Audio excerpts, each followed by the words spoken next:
Olá pessoal, sejam bem-vindos a mais uma aula de mecânica quântica aqui no canal O Mundo da Ciência. Vimos anteriormente o princípio da superposição. Hoje veremos a interpretação estatística da função de onda e também um pouco sobre colapso da função de onda. Esses três princípios, juntamente com o princípio da correspondência que vimos lá atrás no vídeo sobre o átomo de Bohr, formam os pilares da chamada interpretação de Copenhague, da qual Bohr, Heisenberg, Dirac, Pauli e outros grandes nomes são adeptos. Então, vamos lá!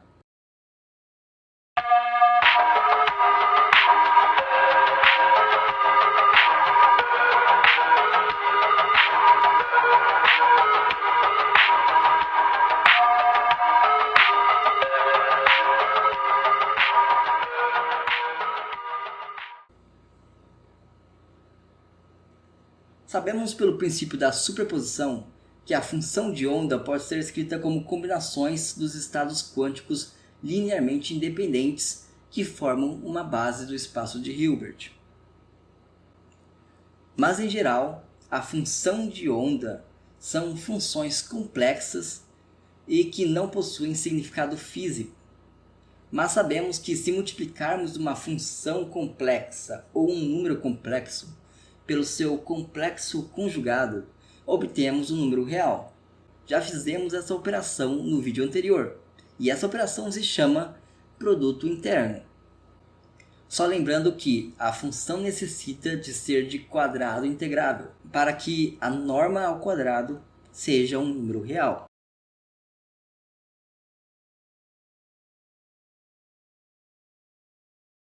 Mas, ainda assim, faltava uma interpretação para essa quantidade. Foi quando, em 1926, um ano depois do desenvolvimento da equação de Schrödinger, que um físico chamado Max Born interpretou a norma ao quadrado da função de onda como sendo uma probabilidade. E como a função de onda representa todos os estados possíveis do sistema, então temos uma distribuição estatística dos estados, e que o módulo ao quadrado dos estados que compõem a função de onda é a função densidade de probabilidade.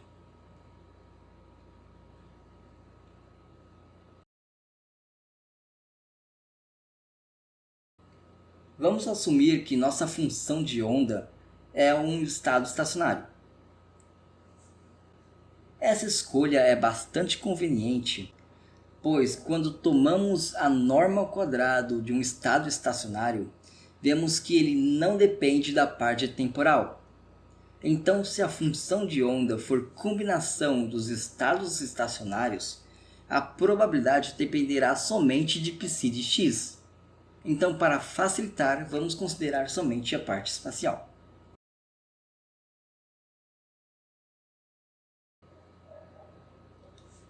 Se os estados quânticos forem descritos por uma função de onda π de x, então sua distribuição de probabilidade será contínua, ou seja, uma curva.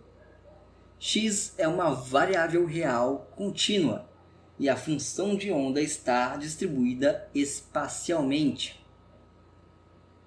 Então podemos calcular a probabilidade de uma partícula representada por essa função de onda se encontrar numa dada região do espaço ou até mesmo em todo o espaço.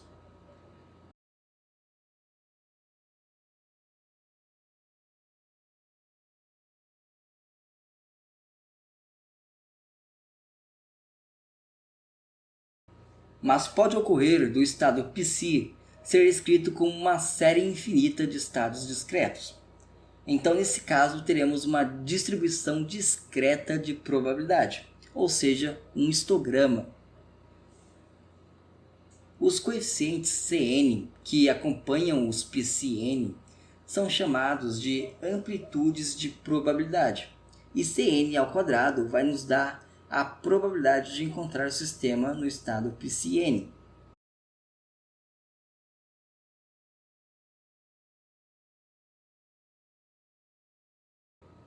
Vimos que a norma ao quadrado precisa ser um número real. E para isso, π precisa ser de quadrado integrável. Mas se a norma de π ao quadrado é uma probabilidade, precisamos restringir ainda mais o seu valor. Não pode ser qualquer número real. A soma das probabilidades de cada estado deve ser igual a 1. Se a função de onda satisfaz esse princípio, ela está normalizada. E sempre buscaremos normalizar a função de onda para que descreva estados tangíveis.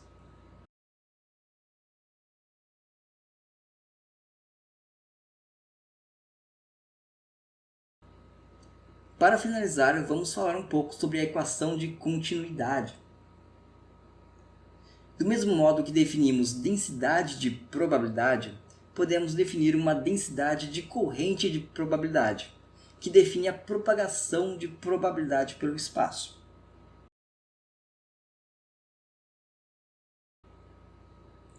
Com isso, podemos definir a equação de continuidade, que diz que a taxa negativa de variação temporal da densidade de probabilidade é igual ao fluxo da densidade de corrente de probabilidade.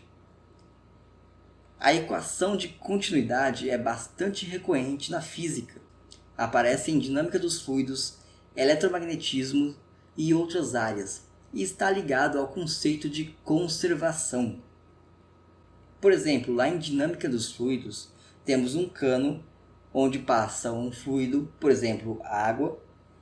O fluxo de água num ponto desse cano deve ser menos a taxa de variação da densidade de água nesse ponto. Ou seja, é uma lei de conservação de matéria. A água não pode desaparecer do cano. Ela só pode ficar parada ou então fluir.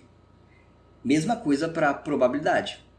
Ela não pode desaparecer. Ela apenas pode se deslocar pelo espaço.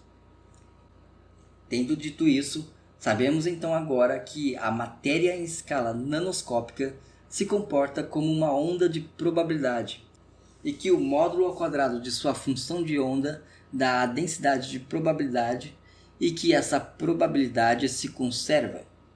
Esse é um dos pilares da interpretação de Copenhagen. A mecânica quântica é essencialmente probabilística. Não podemos saber com certeza a posição de uma partícula daqui 10 segundos. Podemos apenas dizer a probabilidade dela estar nessa ou naquela posição.